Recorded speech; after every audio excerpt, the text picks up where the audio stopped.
30 оқушыны 2-2-ден отырғызудың қанша тәсілі бар дейді. Жалпы 30 оқушының 2-ден отырғызатын болсақ, 30-ның факториалы бөлінген 30 минус 2-ның факториалы. 30 көбейтілген 29 көбейтілген 28 факториал бөлінген 28 факториал. Қысқартамыз, сонда 870 тәсілі бар екен. Е жауабы. Екінші есеп.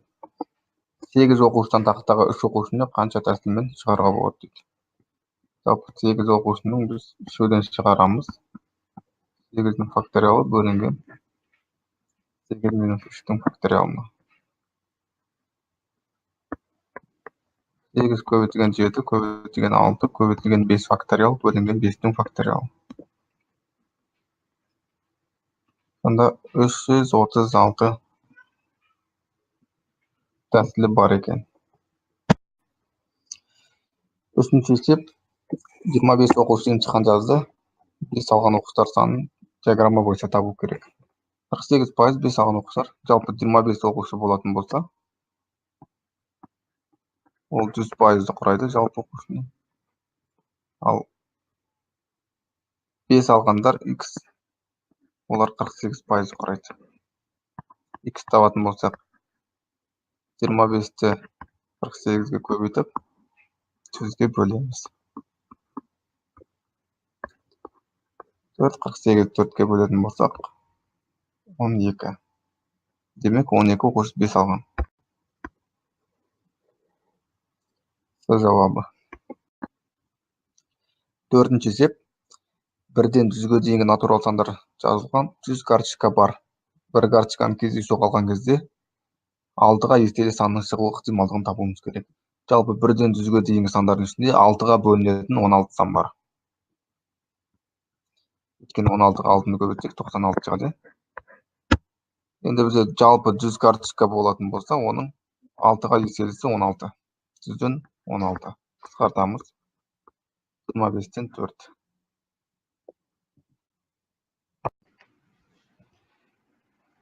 Бесінші есепте кесте берілген, осы кестеден адам бой ұзындықтарының модасын табу керек.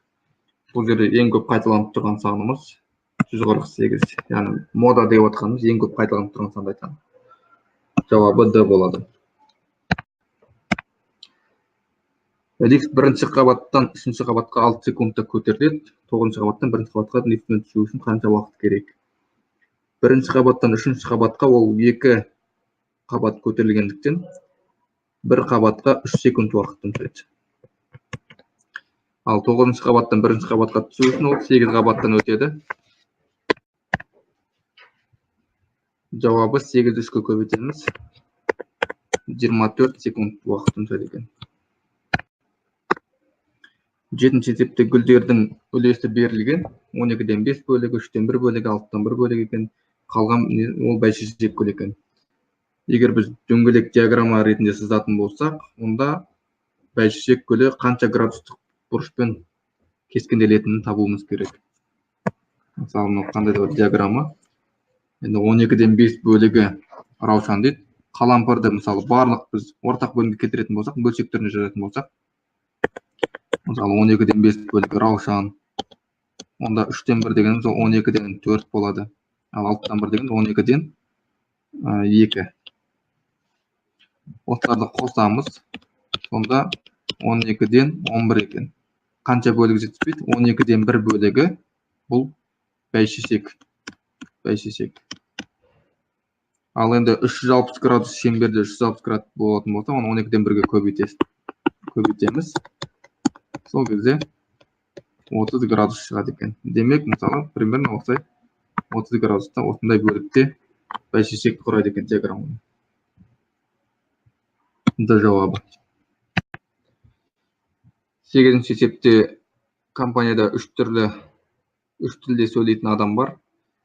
Кез келген адаммен Мұрат кездесіп қалған кезде ағылшын тілді қызметкерімен кездесу ықтималдығын табу керек. Енді 3 тіл болғандықтан ағылшын біреу ғана, сондықтан 3-тен 1 бөлігі ғана. 9-ші есепте бізде бассейн айналасына жол салған екен. Бізде суретте боялып тұр. Осы боялған бөліктің ауданын табу керек. Бірінші жалпы үлкен ауданды табамыз. 60-ты 35-ке көбейтеміз. Сол кезде бізде үлкен аудан шығады. 2100. Содан кейін бассейн ауданын табамыз. 24-ті 35-ке көбейтеміз. 24-ті 35-ке көбейтетін болсақ, 840 шығады. 840 шығады. Енді бізге боялған бөлік табу үшін 2100-ден 840-ты азайтамыз. Сол кезде 1260 деген С варианты шығады. Оның есепте жалпы 700 оқушы бар, 357 ұл бала, қыз баланың пайызын табу керек. Енді қыз бала 700-ден 357 азайтсақ, 343 ол қыз бала бар екен. 343 бұл қандай да бір X проценті болса, 100%. 700 барлық оқушы 100% деп қарастырайық. Осылай біз пропорция арқылы шығарсақ та болады. X табатын болсақ, 343-ті біз 100-ге көбейтіп, 700-ге бөлеміз. 343-ті 7-ге бөлеміз деп те шығарсақ болады. Сол кезде 49 шығады екен. Демек, Б жауабы. 11-ші есепте заңдылық табу керек. Сұрақ белгісінің орындағы сан қандай сан болатын? 24 пен 12-ның арасында 2-ге көбейтіліп тұр.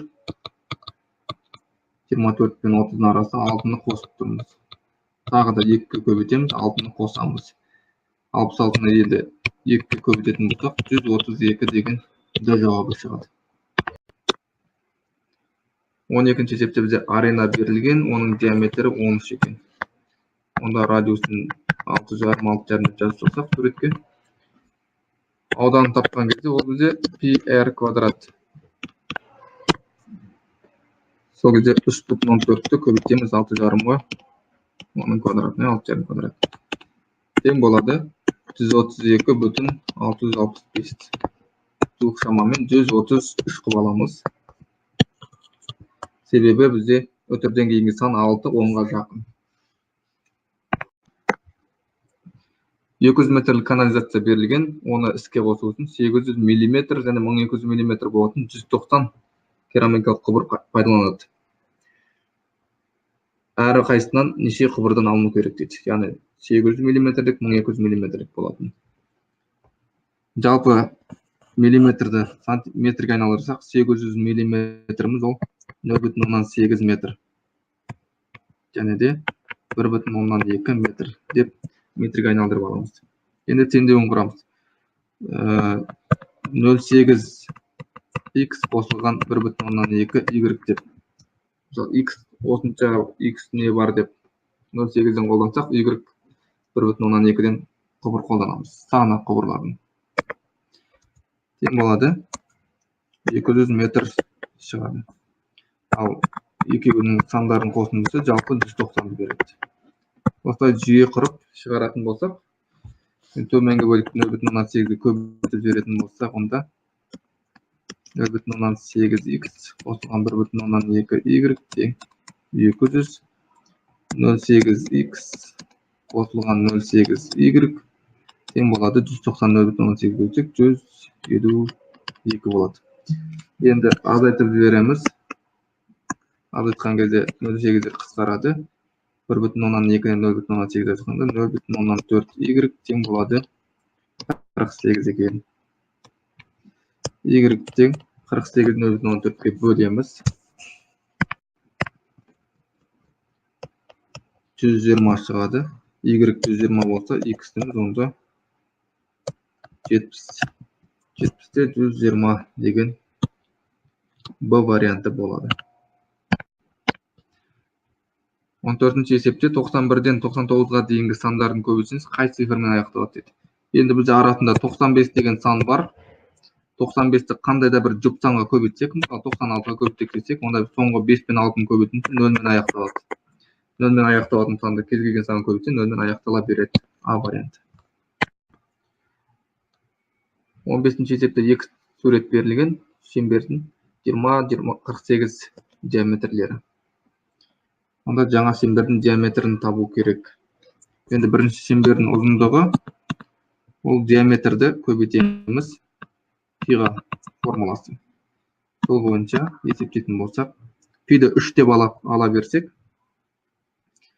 онда 20-ны 3-ке көбейтеміз, 60 шығады екен. Енді екінші шеңбердің ұзындығы 48-ді 3-ке көбейтеміз десек. 48-ді 3-ке көбейтетін болсақ, 144 шығады. Сымдардың ұзындықтарын таптық. Енді екеуін қосамыз. 144-ке 60-ты қостық, 204. Яғни бұл жаңа С1, С2 десек, жаңадан шыққан шеңбердің ұзындығы екен. Енді жаңа шеңбердің диаметрін табу үшін формула бойынша ол диаметр көбейтілген пи, демек 204-ті 3-ке бөлеміз. 204-ті 3-ке бөлген кезде 68 сантиметр шығады екен. 16-шы есепте боялған бөліктің ауданын табу керек. Тіктөрт бұрыштың ауданы бізде 12 болса дейді, онда мына клетканың өлшемдері 1 деп алсақ болады. Әрбір клетканы 4-те 3, 4-те 3 болып тұр. Енді мынау бірінші үлкен үшбұрышымыз, тікбұрышты үшбұрыштың ауданы, бұл 3-ті 3-ке көбейтіп 2-ке бөлеміз, сонда 4,5 болады. Ал мынау 1-ді 1-ге көбейтіп 2-ке бөлеміз, 0,5 болады. 4,5-ға 0,5-ті қоссақ 5 шығады. 17-ші есепте 11 адамның орташа жасы берілген 22-де, содан кейін бір адам ойына шығып қалды. Сол кезде орташа жасы 21 болған екен. Шығып қалған адамның жасы табу керек. Енді орташа жас алғашқы 11 адамдікі, 11-ге дейінгі сандардың қосындысы. Қосып, біз оны 11-ге бөлеміз. Сол кезде 22 болады. Енді осы жерден біз 11 адамның жасының қосындысын есептейтін болсақ, 22-ні 11-ге көбейтеміз, 242 екен олардың жастардың қосындысы. Және де екінші шарт бар, бізде ол 10 адамның орташа жасы бар. Ойынан бір адам шығып кеткен. А10 дейік. 10 адамның орташа жасын 10-ға бөлеміз. Сол кезде 21 болған. Сонда 10 адамның жастарының қосындысы бұл 210-ға тең болады. Енді мына жақта біз 10 адам бұның ішіне кіріп тұр. Бұл жер 210-ға тең болатын болса, онда 11-ші адамның жасы 242-ден 210-да айтамыз. 32 екен. Ойына шығып қалған адамның жасы 32-де. Д жауабы. 18-ші есепте судың температурасы берілген. Бізде 5-нен түнге дейінгі судың температурасын өзгеріс ауқымымен медианат табу керек. 5-нен бастап ол мына уақыттар. 27, 25, 23, 22 деген. Енді өзгеріс ауқымы деген максимум минимумда айтамыз. 27-ден 22-ні азайтамыз. Сол кезде 5 болады. 5 градус. Медианасы дегеніміз 4 сан болғандықтан біз мына соңғы ретімен жазып алсақ 27, 25, 23, 22 деп. Енді кем ретімен, өсу ретімен маңызды емес. 4 сан болғандықтан бұның дәл ортасындағы екеуін қосамыз. 25-ке 23-ті қосамыз да оны 2-ке бөлеміз. Сол кезде 24 болады. Яғни 5 градус және де 24 градус деген. А жауабы. Бұл жерде 5-мен түнге дейінгі уақытты қарастырады екенбіз. Егер таңертеңнен деп өзгертетін болса, таңертеңнен бастап десе, онда жауап басқаша шығуы мүмкін. 19-ші есепте А мен Б-ның мәндері берілген.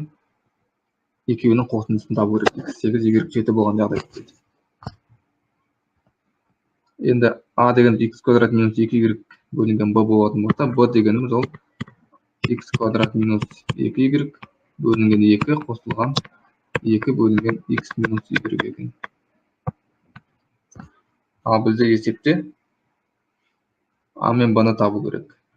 Ал А мен Б-ның қосындысы x квадрат минус 2y бөлінген 2 қосылған Б дегеніміз ол x квадрат минус 2y бөлінген 2 қосылған 2 бөлінген x минус y-ға тең. Сонда тең болады. Мына екеуінің ортақ бөлімі бірдей, сондықтан x квадрат минус 2y көбейтілген 2 деп те қарастырсақ болады. 2 еселеніп тұр деп. Бөлінген 2 деген кезде бұлар қысқарып кетеді, 2-ден. Қосылған 2 бөлінген x минус y деп. Ары қарай 8 пен 7-ні орнына қоя берсек болады. Сол кезде x-тіміз 8 болса, ол 64 алынған 2 көбейтілген 7. Қосылған 2 бөлінген 8 минус 7. Тең болады. 64-тен 14-ті айтсақ 50, 50-ге 2-ні қоссақ 52 шығады. Бұл жауабы. Сурет берілген 4 квадрат. Бірінші квадраттың периметрі 20 болса, онда 20-ны 4-ке бөлеміз 5.